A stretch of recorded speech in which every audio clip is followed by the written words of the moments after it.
Today's guest is someone who knows a thing or two about building companies and living through the highs and lows that come with it. Andy Dunn is the founder of Bonobos, a founder of Monica and Andy, and the founder of Pi, an active venture investor through Red Swan Ventures, and the author of the best-selling memoir Burn Rate, Launching a Startup and Losing My Mind, where he candidly shared his journey with entrepreneurship and bipolar disorder. But today's conversation is a little different because Andy also happens to be my husband, and along with myself, the largest investor in Kadeya. So instead of a traditional founder interview, we're talking about what it's actually like to build companies and a family at the same time. The reality of a double alpha household, how we try to keep work from taking over our lives, and what it means to bet on each other through the chaos of startups, parenting, and everything in between. Andy, welcome to Unbottled. Let's do this. So you recently wrote about the double alpha household on your Substack. What do you mean by that? I've got a friend named Jackson. I won't specify his last name. And he has this saying, I don't know exactly what the norms are around what kind of language we use on the show, that when you get home as a man, you hang your balls with your keys and you walk right in. But if you forget to, like, you're gonna have a really bad evening. And I think, what are you saying? Well, I think that if you're an entrepreneur and a founder and a CEO, at work you are an alpha, right? You are the head pack animal. And I don't think that serves one particularly well at home. And so I think this concept of the double alpha household is fun because what do you do when you have two equally alpha people who spend their whole day being the boss, right? Come home and have to be a partner. Okay, so two entrepreneurs, one marriage, one home. What could possibly go wrong? Yep. Well, and I think it's even better when you're investing in each other's businesses. It makes it more fun. Yeah, you just further, like, at that point, just go for it. No more boundaries, just everything blurred. Well, I think we've done a pretty good job at the boundaries, but maybe too well, like, as we've been talking about. Like, it's one thing to be backing someone spiritually and then another one to be backing them financially and figuring out what's the right amount of helpful or unhelpful. And I think for a while, my mindset has been just let Manuela do her thing. And then, this funny thing about an interview with the actual protagonist that we're talking about, it's also not supportive necessarily to not get in there a little bit with questions and ideas. And, as we've been talking about, being a cheerleader is nice, but maybe a great partnership is more about being an instigator and a interrogator and a supporter and a cheerleader. One thing that you had said early on in our marriage was at the end of the day when we'd come home and then you'd hear whatever I was complaining about and you would ask, well, do you want me to listen and agree? Or do you want me to respond and give suggestions? And I think that's been a really helpful distinction for me as well. Wait, I said that? Yeah. Whoa. Yeah, it was pretty smart. Clearly you don't remember that. Oh, come to think of it, I remember that. I held on to it. But it's been, I agree with you. For me, it's kind of a step-by-step, occasion-by-occasion call on when does it make sense to talk work and business. So before we get into the serious stuff, I'm curious, you can tell me as well as every single person in the audience at the same time, what do you think people assume about our relationship that's wrong? I think they don't really think that we're this good looking. It just would be hard to believe. So I think they assume I use a lot of makeup and hair gel. I don't know. Do you remember? I tell a story about the origin of my book that I don't even know if it's true. So you can help me audit this. But do you remember the day that the Architectural Digest piece came out in New York of our lives? Mm-hmm. What do you remember about that day? I think I got a lot of messages on Instagram, Yeah. but Yeah. nothing more. I do remember you were embarrassed about your nails, your toenails. Oh yeah, my toenails. That, like deep in the Instagram comments. I was like zooming in. She's like, "Oh man, those are some snaggletooth nails there." She just gave birth and her toenails look nice. Yeah, someone was in the comments about that. Go get a pedicure. I just felt like such a fraud that day because it just all looked so good. Mm-hmm. Our house looked so good. We looked so good. Like it just was. This is all going so awesome, and it's such a fucking shit show. Life, it's just not. It's hard. Yeah. And back to the point about conversations at home, we're also often exhausted, right? Mm-hmm. And I think that's normal for parents in general, but I don't know what people think, but it's definitely not what they think. It's different than what you think. Yeah, I mean, I agree with you. We're exhausted all the time, so it's not like we're also getting ahead of things. A lot of times it's reactive, and like we make a mistake 3, 4, 5 times. Get annoyed with each other 3, 4, 5 times. And finally, one of us, usually you, will be like, should we step back and not do that again? But a lot of the times it's just Is that usually me? I think so. How come you don't talk about any of this at couples counseling? We got to bring her in. I'm saving the good material bring for in the Mary podcast. Jo. Be like, look at this. It's true. Maybe I'm too hard on you in couples therapy. Yeah, but we do it on Friday. But it's like what you said the first time we had session. You were like, I'm ready to win. Like you came into therapy to win. The goal of therapy, someone wins and someone loses, right? Yeah. That's like the healthy mindset to take into it. Yeah, so I'm holding on to that. Still want to win.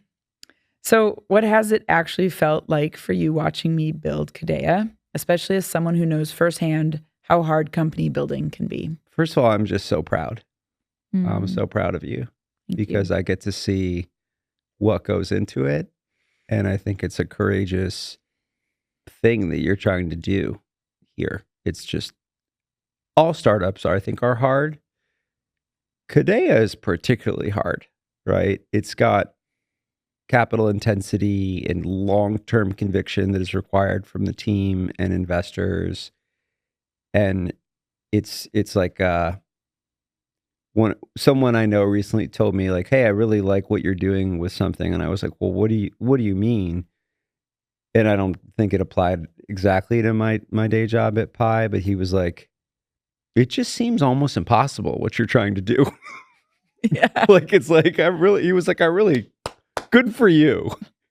But I'm not going to back like, you. It's like a math class in college that's like, 300 level where you're like, well, I wouldn't take that class, but really proud of my friend Bob. And I think there's an element with seeing the Kadeya journey where like, holy shit, like this takes a 30-year view of the future. And then you got to orient it against a 5 to 7 year investable time horizon. So I'm just proud. I think that's the main thing. I also. How come you don't say that in therapy? I'm trying to win. She'll see right through it. Yeah.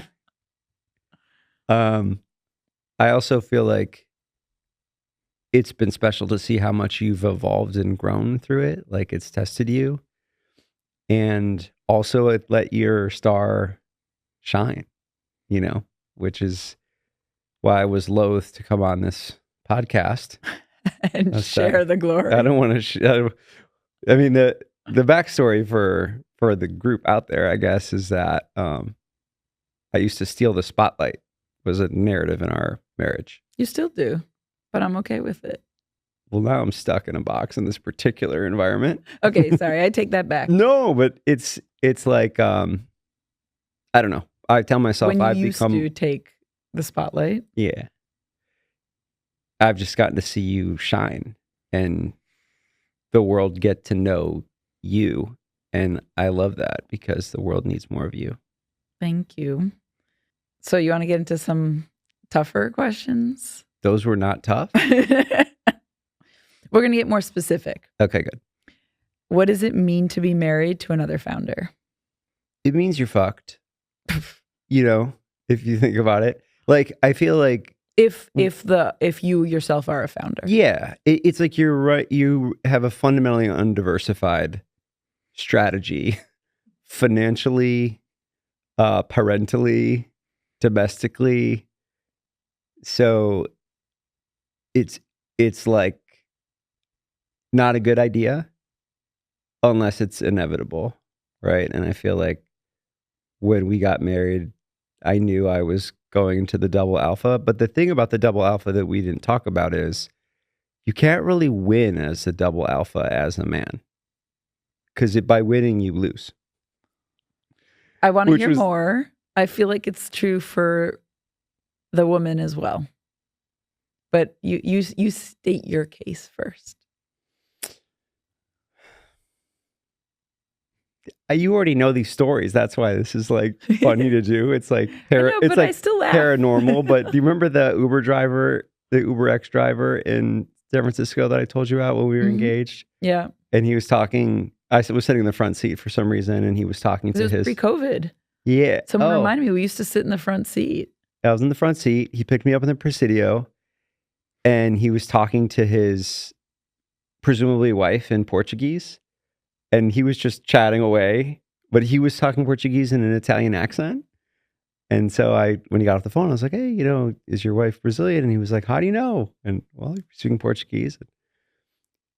I said, I'm engaged to a woman who's from Brazil. And he goes, oh, let me tell you, do not fight. Never fight with her. Always just cariño. There's no point to argue. If you win, you lose. So just lose every day. You're going to be with her anyway. And it was this like whole pep talk. And I think we were, engagement is hard. I feel like in some ways, like we were going through some moments, and it's just true. Like there's no point to win. Like you don't want to win. I guess we're having this, series of conversations we're making right now, lifestyle wise. And if I discover that there's something that you want to do, it's just better to do that. I feel like. You can't be a CEO in a good marriage. But that's true anyway, right? That's a lesson for everybody. Whatever your role is at work, the idea is that you're not going to try to be the boss or the manager. I don't know. My mom's kind of the CEO. That's what I grew up. I grew up watching all the women as CEOs. Yeah. I think that's why, one of the many reasons why I wanted to be with you, because you have such a positive outlook on your mother and on women leaders. Doesn't make it easier at home necessarily, but I think for a woman, we also lose because we're still expected to do all the traditional female tasks, right, and projects. While being CEO. It's definitely worse to be the woman, I think. That's good. Glad you agree. See what I mean? Yeah. Well, continuing on that thread, how do we avoid letting work take over the relationship? I don't feel like we have that problem, actually. So. Yeah. Yeah, what's your take? Well, I think the challenge is we've avoided talking about work for a long time. Yeah. Or more recently. Well, let's have it out right now. And increasingly at home, we have been talking more about work, or you've been asking more about Kadeya. Mm-hmm. Even before I started Kadeya, when I was still at Palantir, though, I'd come home and I'd be like, tell me everything about your day. And you'd be like, I don't want to tell you anything. Like I wanted to like pull it out of you. And now I think both of us come home. Neither of us wants to talk about work. Yeah. We're just tired. I want to either chit chat and relax, or we end up talking about logistics. Yeah. Which is the other thing that happens when you're a parent. Yeah.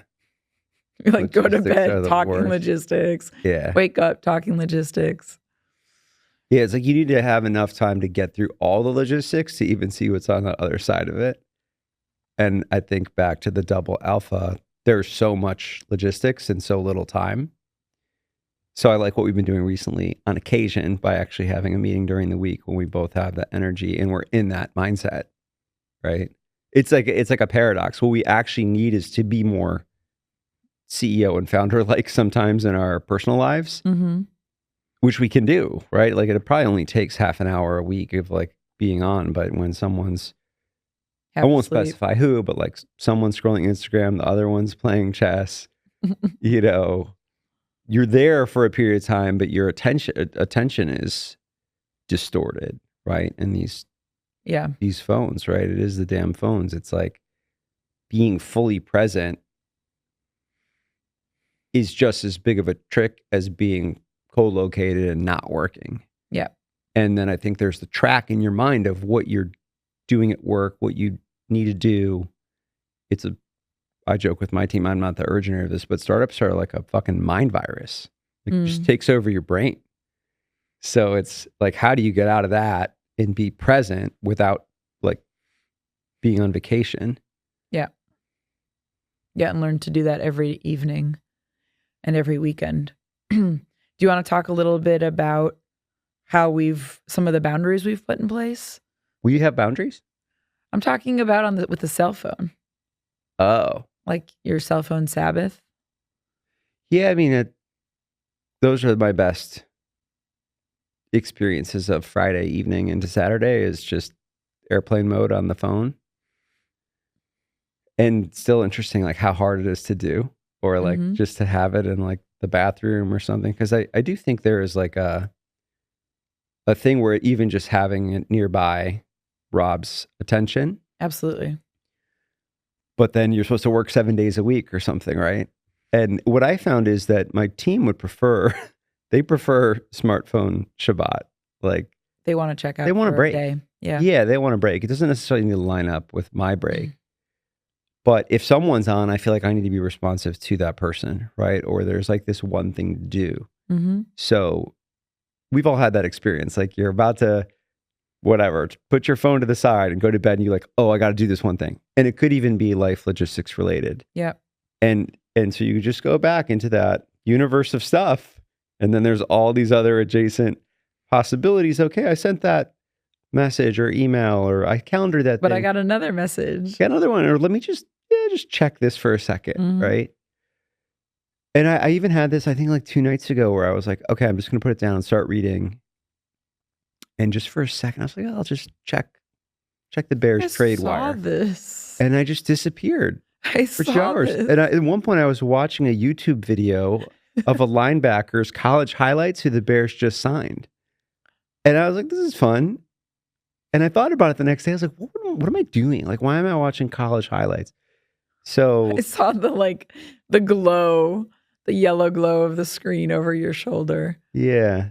And I told you this, like someone calls it revenge scrolling, which I hadn't heard, where you have your whole day is like fucked with your life and your job. And then finally you have some time to yourself. Yeah. And it's like, now I'm going to revenge scroll. Like I'm going to just do this for me.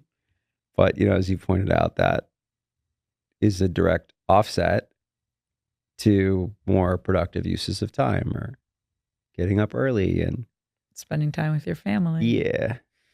We actually haven't talked about this explicitly. So I'm curious, what can I do to support you, be more supportive of you when you are down, but maybe I'm up?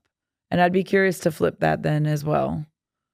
So when like maybe you're having an up day, I'm having a down day. Well, I told you you should do more drugs. Yeah. I feel like. Yeah. Just let loose. More, you mean some drugs? Way more / some. I mean, I'm joking a little bit, but I think this is so stressful. I feel like parenting, husbanding, wifing, startuping, that like brushing your teething, like exercising. Yeah, it's all for something. Yeah. And time like for nothing. But that is communal, or where you can kind of access a headspace that is getting out of that mind virus. I don't know. That's fun. And I think some of it with the feedback that we got from our nanny I What don't was even that? remember. She was like, of all the couples I've ever worked with, and I only work with power couples, you guys are the worst I've ever seen at taking vacation at the same time. Right? But in those cases, did the women work? I don't know if, yeah, I don't know what exactly she meant, but it was pretty awesome, I thought, our trip to Brazil this last time, Mm-hmm. where we actually took time off together. Yeah. And then it's the question of like, how do you bring that back into your day-to-day life? Yeah. It takes a lot of intentional calendar design Mm-hmm. and then compliance, neither of which are my strong suits. Yeah. We also have to be honest with ourselves, I guess, which is not my strong suit. It kind of is. Sometimes hope becomes a strategy. Well, has to be sometimes. Yeah. But I mean, I remember there were periods where you were both succeeding, like when you were going through the Walmart acquisition and I was like at Palantir just grinding away. I tried to be supportive of it, but there were also pangs of like, I don't know, envy that I wanted that, and wanting and feeling that envy and then stopping and setting it aside to be like, but this is wonderful for someone I love so much. This is great. I'm going to be supportive of it, but having to kind of pause and set aside the envy. On the flip side, when you're down, you're having a tough period, you'll tell me, in general, I've tried for the last almost 10 years to pause and figure out how can I be helpful and support. But I've also had periods where I'm like, yeah, but I'm finally starting to hit my stride. Like, Yeah. why do I need to slow down? I don't know if you have comparable experience or you're just selfless Zen Buddha master. Yeah, right. We should always do podcasts. I know. This is Tell you, great. you should invite we should MJ. just travel around with these microphones if you're going to say, if you're going to whisper these sweet nothings. When I saw our MJ is our couples counselor, if you can't tell, or coach. She calls herself a coach. She's also the sponsor of this podcast. No, she's not. And she refers to us as a trio. Yeah, she does. She's like, I think it will be great for us to do a half day together. What? When you didn't come to the last one, which is totally fine. It's the last session? Prior to. She went like deep into the timeline of our marriage. That's what she wanted to know. She wanted to know like who's taking notes. Mm-hmm. And one of the things that I hadn't really thought about, it's obvious in retrospect, was that I sold my first company within a month of our marriage. Yeah. And we didn't get too deep into it, but it was sort of like all of the chaos of that. Mm-hmm. Yeah, I was able to like end that journey at the beginning of our marriage. Mm-hmm. So that, I don't know, it just kind of gave me a moment to like reflect and have insight into like, what if I had gone through the chaos of that, mm-hmm. or was going through it now? And it's not your first company, but some of the challenges of scaling something with Mm-hmm. inventory, right? Where Mm-hmm. you have to finance both your team and, the investment in the product that you're building. I don't know. I just had never really thought about how hard it is. And I know it, but I hadn't thought like, man, like that was just a new way of thinking about it for a second. Because I always say like, I never would have been able to have a partner like during that. It was so and I think that's not exactly true, but yeah. Well, we were already living together then. But I think also not having kids. For the last few years of it. Yeah. Not having a kid at that time. Yeah. I think we were both in like it was like career or bust. So it was easier. It's a lot easier to do the double alpha thing without kids, right? Because you just have and it may, there's some wisdom to it, right? Like, yeah. Then the time that you do have, you can enjoy, in theory. When you don't have a kid. I think so. Like, I think back to that era of our lives and I'm like, well, that was fucking easy. Like Totally. we just worked and hung out. Like, And somehow our time got filled. and then it's this beautiful thing having a child, as you know, it's like, it's amazing. But then where does like the jigsaw puzzle go of that third little piece of the pie? You know, time for each other. And how do you find that time if your wife doesn't know how to put your child to bed? I just go to bed with the child. I know. Easy, 2 in 1. He is cuddly. Mm-hmm. Well, on that note, what have we had to let go of to make this season of life work? Or what have we outsourced? There is some value in like doing the dishes together and the laundry and all these things like that I saw my parents doing. But I just don't, it's hard to imagine where that time would go. Yeah, that's a So I guess constant we've been lucky to triage for us. have a team. Mary Jo was making fun of it. She says, you talk about your team like Yeah. at home, but Well, I don't that's know. one of the challenges as the woman, right? Is a lot of those are activities that the woman normally in traditional gender roles would take care of. Yeah. Right? Like doing the laundry, cooking dinner, cleaning up. Yeah. So it's in part because I work. I mean, I would be great at that stuff if I didn't work. We would have dinner once a week. When I met Andy in his kitchen, you had no utensils, no plates. No. I think you had, what did you have That's in what the restaurants are for. Yeah, you had nothing in your fridge. You had an egg? I had No, egg. you didn't know how to fry an egg. I fried you a great egg. You've learned to fry an egg. That's okay. That's fair. Wasn't there one with a little crushed red pepper? Anyways. What? No? Fresh red pepper. I think you had milk in case you bought a coffee. No, for cereal. Oh, you had a box of cereal. That's what you had. It's pretty much nothing's changed. Yeah. Those are the 3 things I make. Fried eggs, coffee, and cereal. Yeah, what else? You've learned one other thing, haven't you? Salmon. Green chicken chili.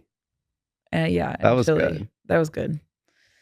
But yeah, for outsourcing, we have child help. We have childcare help. Yeah. We have housekeeper.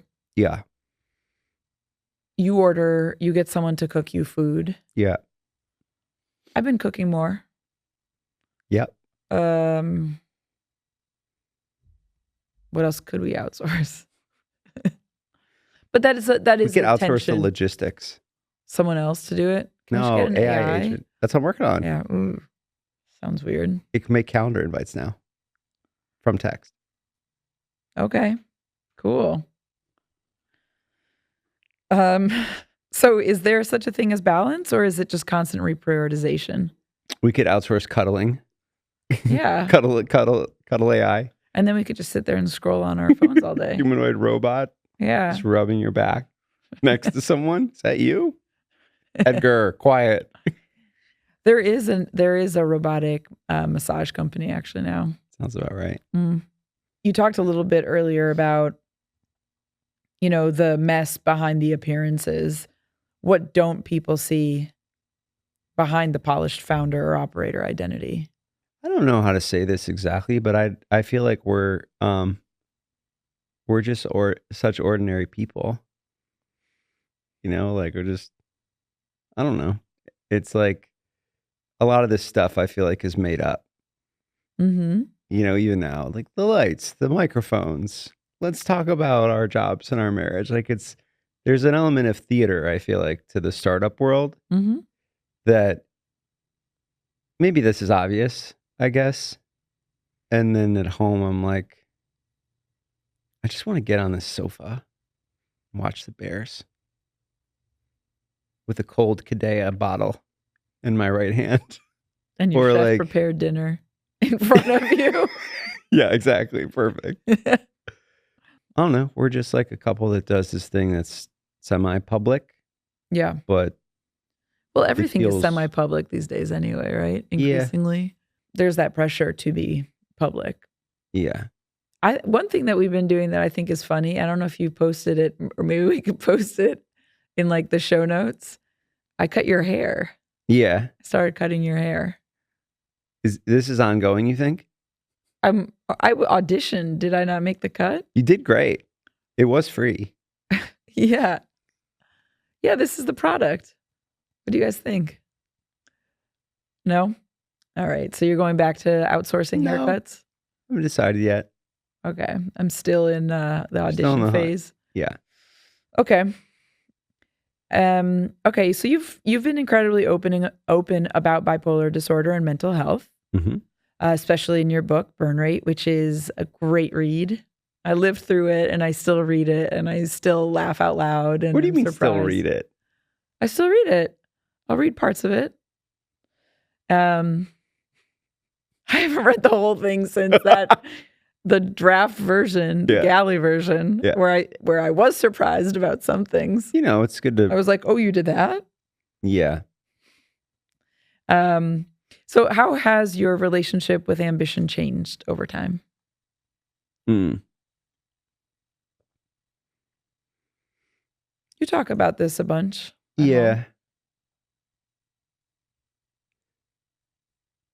I'm toying around with this idea that another founder shared with me that is basically Buddhism, but that it's just all an illusion. Mhm. So if it is all an illusion, what's the point of trying so hard? Mm-hmm. And I guess because it's fun and it's meaningful, Mm-hmm. and most of all, it's great to be with a great team and to spend your days with a great team that's trying to win Mm-hmm. together. You can tell winning doesn't matter to me. And what I remember now, because I got to go through the first rodeo, is like getting to the goal is what animates the locomotion of that team. Mm-hmm. But what is the goal? And I think in the venture capital world of startups, which by the way is a small corner of the business world, Mm-hmm. it's like an exit. It's an IPO or it's a sale. Those like the two ways to do it. And then having gone through that, when, the time of us getting married, like being like, oh, I'm just me. Like 6 weeks after that, it's sort of like somewhere in there was a letdown period of my personal life took a step forward, but in some strange way, now I work for this big company. Mm-hmm. In my professional life, I've sort of lost that. Like I'm building something. It was cool. It was new challenges. And unfortunately now, or fortunately, that like brought me back into it, Mm-hmm. which is something I talked to Mary Jo about because I said, I don't know if I want to tell you this, but This was in your one-on-one yeah, session? yeah. Tell me in front of everyone. Well, I feel selfish that I did another one when I didn't need to, right? Mm-hmm. Like that's the underexamined part of the double alpha is I didn't need to do it again.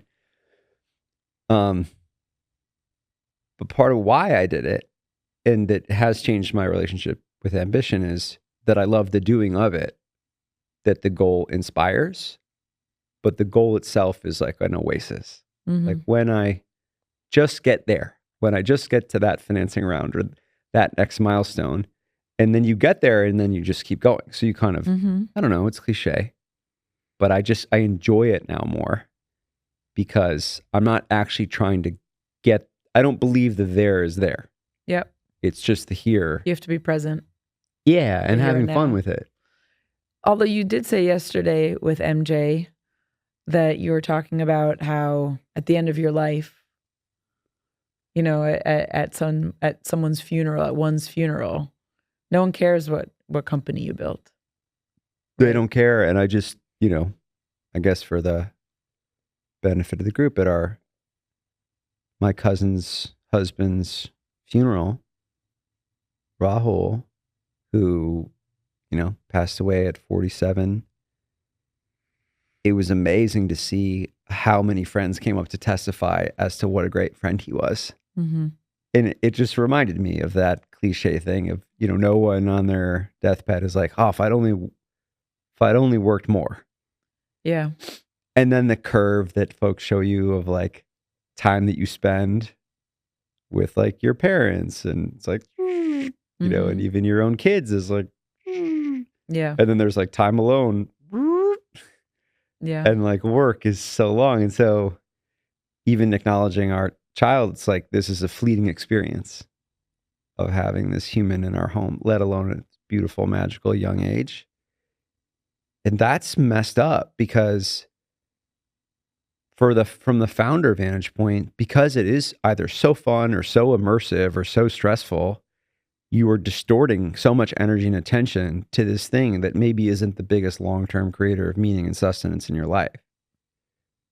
It's not so binary, I don't think, but it's definitely makes you wonder.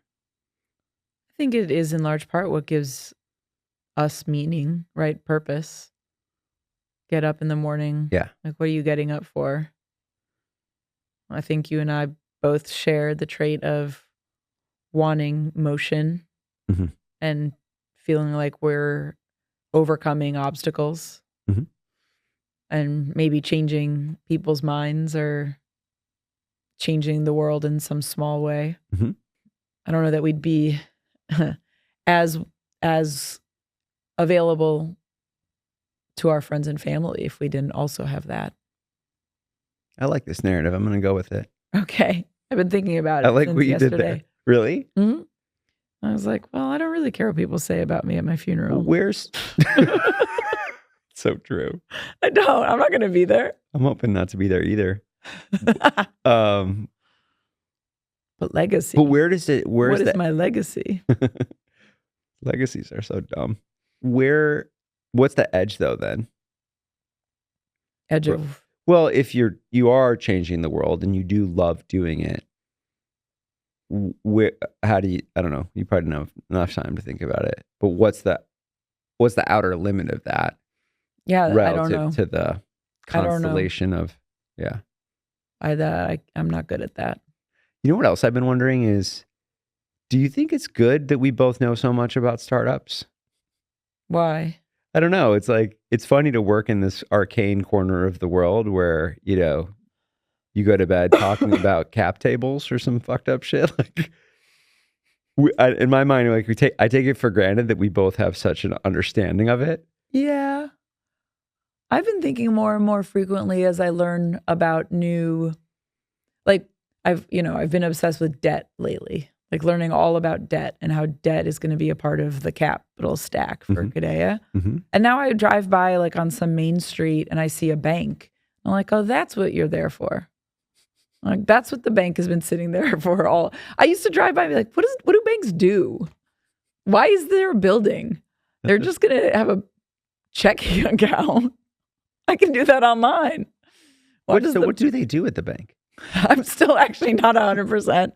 But one thing I think they do is they meet with people like me to make sure we know how to put our clothes on correctly and brush our teeth.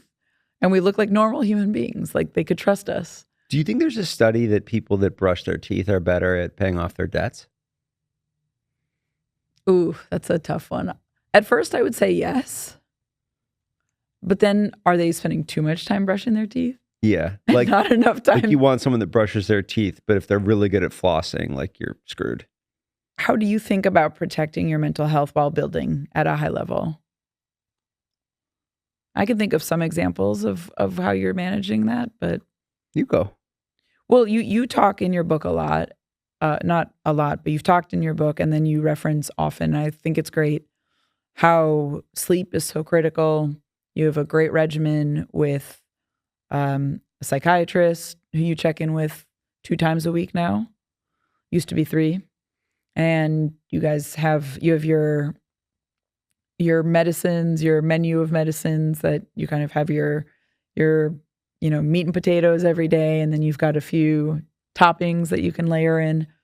And then you spoke a couple months ago at the Brown Man Therapy? Was that, and you were you spoke on the panel, or you were the guest, the headliner. And you talked about how with our physical health, we all, we know that we've got to brush our teeth every day to prevent cavities and got to eat right to make sure that you stay healthy and fit. You got to exercise so you don't get a heart attack eventually or any long-term problems. But Yeah. with mental health, we don't do that. We Yeah. wait till the equivalent of a heart attack to then Yeah. start taking care of our mental health. And how you talked about treating your mental health as part of your health regimen. Mhm. So I thought that was really cool. I know I'm answering your question. That was great. Keep going. But the other thing that you talk a lot about is how important now exercise is for you Mhm. and like eating right. You stopped drinking, Mhm. and that's been really helpful for you. Yeah. So I see how you're editing your day to day as well, so that you can hopefully be healthier over the long term. The sleep one is the one that intrigues me so much because, and I think this era is over, but I definitely felt like there was a thing when I was building Bonobos that it was a badge of honor to not be sleeping much Yeah. as a founder. Yeah. Like, whoa, Yeah, you Andy's were on till like 2 grinding. a.m. and then is back at it. And you're just like always on and something is getting past your way and like you're passing the ball back and sleep takes away in the jigsaw puzzle from the time that you could be spending working. And from a mental health standpoint, like that just didn't work out for me. Like that wasn't going to be sustainable.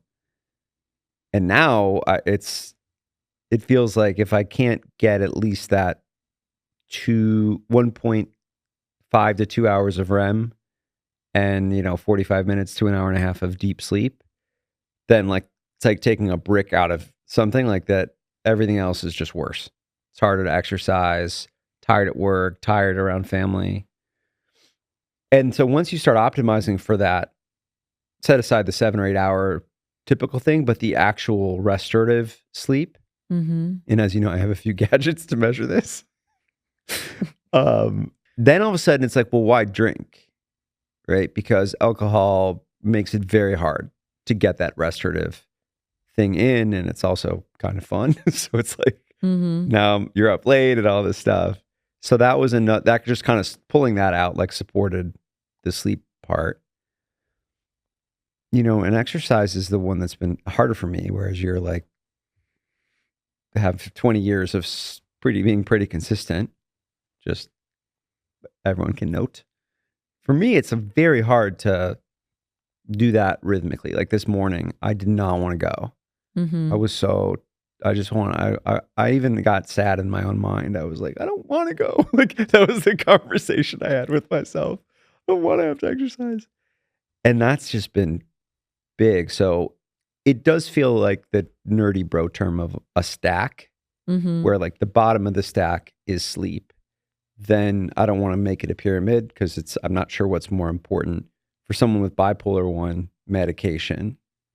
For someone like me with that mental health challenge, seeing a psychiatrist or a therapist with rhythm, which is also just helpful to unburden oneself. We never talk about you. And then as you go up, there's just more that you can put in place, exercise, nutrition, etc. where, okay, now we have like infrastructure built where like some shitty thing at work, you just can absorb it because it just doesn't matter enough, but it feels like it does. And I have to step outside of myself. Like recently we let someone go at work and it just was a very consuming experience. And then, that person now has a new job and some things are better because of it. And it's like, well, why was that such a big deal? So I feel like I'm liking doing this second company more than the first because those kinds of things were just all consuming. And I didn't have that stack to lean back on. Yeah, that's crazy. I don't know how you did that, but you did it with lots of coffee and lots of alcohol. It was fun. So you've built in retail, as we were referencing, in brand and consumer for a long time. Kind of taking a little bit of a diversion here away from mental health to talk about your perspective on retail innovation right now. Let's go. Yeah. Are you paying attention? You were telling me the other day, where were we? Oh, when we were in New York and we were walking through the Oculus Yeah. with all the retail shops, and you were commenting how previously you had to be so obsessed, Oh my God.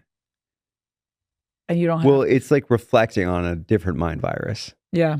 right? I think whatever you're building, you just are trafficking in thoughts about it all the time. Mhm. Your own product, the competition, investors, your team, what you could build in the future, what else, it's like you're just everything in your professional world, which is swirling a lot, is about that company and that space that you're in. And now I'm there again, but in a different world, the world of, social apps and agentic AI. So when we were in New York, walking through, it wasn't, I'm obviously around stores in Chicago, but that part of my brain of in New York with stores just reminds me of a decade of being obsessed with like, why is J. Crew doing that sweater? Like that was ours last year, right? Or damn, why can't we have stretch denim that's as good as AG? Or, like it's just always thinking about the product. And with retail, the product's everywhere. Everyone is a clothing customer. Yeah. There's clothing stores everywhere you go. Yeah, it's being advertised constantly. Yeah. And at some point we had stores, 60 and online sales, Cyber Monday, like just so much in the popular culture is retail that I was reflecting on that life moment and being like, oh, I'm glad I don't think about this that much anymore. There were a few years where every single guy that walked by me, I checked out his butt You to wanted see if he was wearing bonobos. Yeah. I became an expert in male butts for like 5 years. I could tell like what kind it was.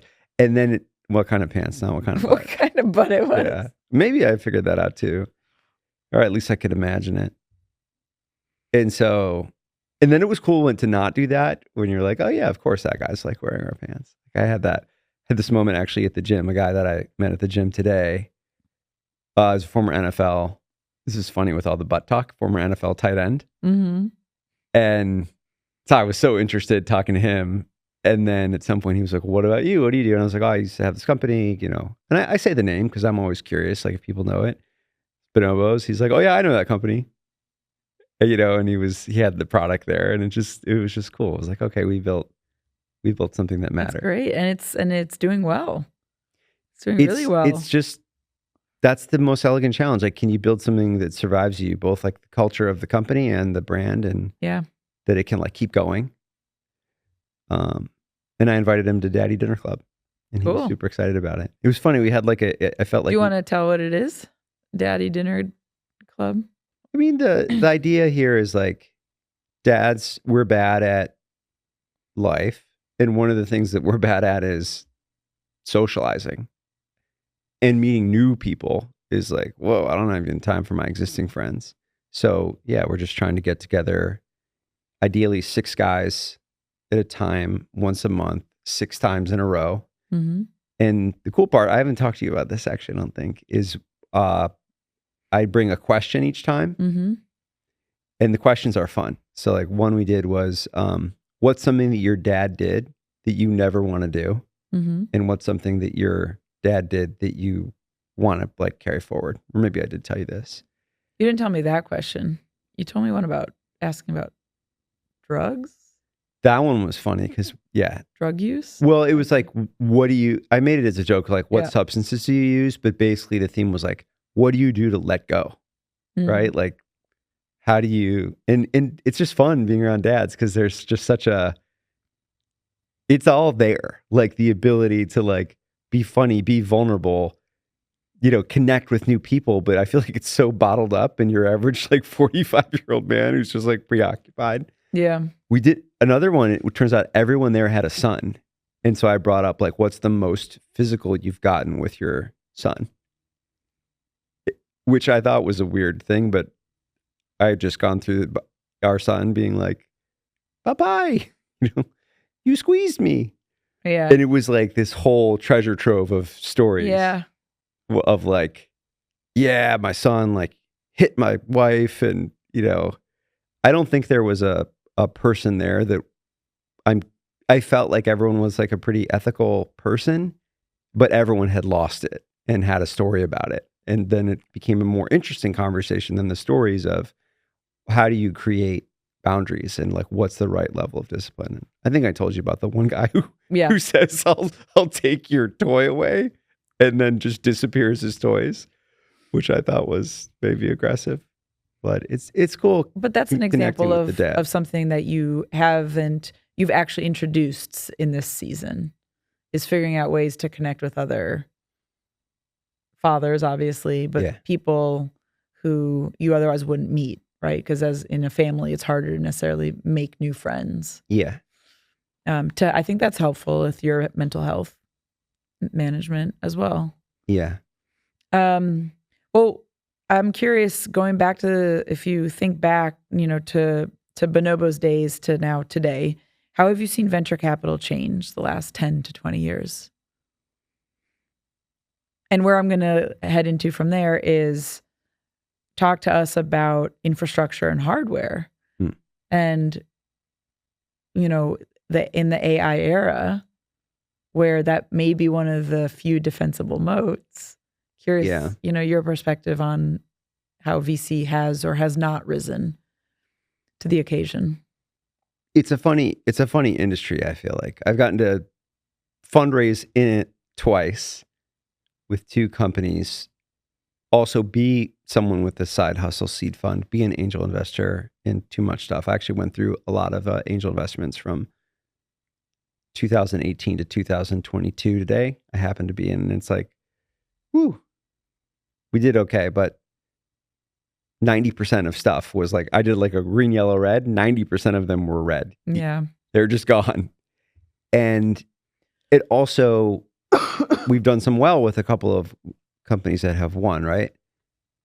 And I think that's what disappoints me about venture capital is, and I participated in this, is it's like, it is a herd mentality business in a category where long-term winning is about being non-consensus. Right. So it's this paradox of like, it's called venture capital. Like the whole point is the power law distribution. Mm-hmm. The whole idea is that if you're investing in things other people are investing in, there's a good chance that it's not a long-term like way to build a franchise. So I feel like it's gotten worse because it's proliferated so much. There's so much capital out there. There's all these kinds of funds that didn't used to exist. And now they all just, invest in one thing, right? Which is AI.